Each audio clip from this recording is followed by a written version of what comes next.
वत्सया Atri सुकुमारा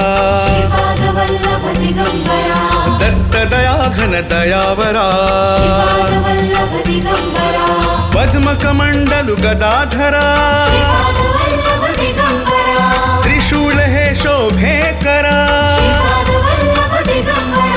षड्वित Ayudha परिकरा Purnananda अवतारा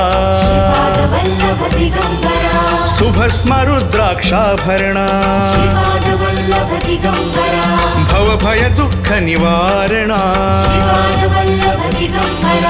काश्यायां